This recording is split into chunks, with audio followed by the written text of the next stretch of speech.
आज 8 जुलाई है। आज ही के दिन सन 2016 में अस्कर पसंद कमांडर जो हिजबुल मुजाहिदीन के साथ मुंसलिक थे बुरहान वानी को अनंतनाग ज़िला के कोकरनाग इलाके में एक तसादुम आराई के दौरान हलाक किया गया था। हर बरस अलहदगी पसंद रहनुमा इस दिन के लिए हड़ताल की कॉल देते थे। इस बार भी social media websites Twitter Facebook पर कुछ पोस्ट शाया किए गए थे जिसमें आज के दिन को लेकर हड़ताल की कॉल दी गई थी। ताहम जम्मू कश्मीर पुलिस के आईजीपी कश्मीर विजय कुमार ने इन सब पोस्ट को फेक और बेबुनियाद बताया। उनका कहना था कि आज के दिन कोई हड़ताल नहीं है और जिस तरीके से दावा किया जा रहा है कि आज इंटरनेट बंद किया जाएगा और वो भी नहीं होगा।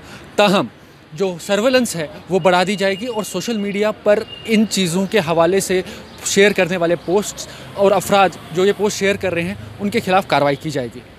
आज अगर हम श्रीनगर शहर की बात करें तो जो अंदरूनी इलाका जात हैं शहर खास डाउनटाउन वहाँ पर हड़ताल का कुछ असर देखा जा रहा है। तहम मरकज़ लाल चौक की बात करें घंटाघर की बात करें तो वहाँ ज़्यादा असर नहीं है। ओवरऑल सूरत हाल की बात करें तो जो तजारती मरकज़ हैं जिनमें दुकान हैं वो बंद हैं, अवामी ट्रांसपोर्ट भी बंद है, निजी गाड़ियाँ चल रही हैं, लोग अपने घरों से बाहर निकल रहे हैं, सड़कों पे आमदोरफ्त दिख रही है। लेकिन ताहम जिन लोगों से बात की गई उनका कहना था कि अभी सुबह सवेरे जो ज़रूरत ज़िंदगी का सामान होता है उसके लिए घर से बाहर निकलना पड़ता है। ताहम जैसे जैसे दिन ढलेगा तो असली सूरत हाल उसके बाद सामने आएगी। फ़िलहाल के लिए हम ये कह सकते हैं कि आज जो हड़ताल का जो असर है वो मिला जुला ही देखा जा रहा है। आपको साथ ही साथ बता दें कि आज ही के दिन बीजेपी के लीडर वसीम बारी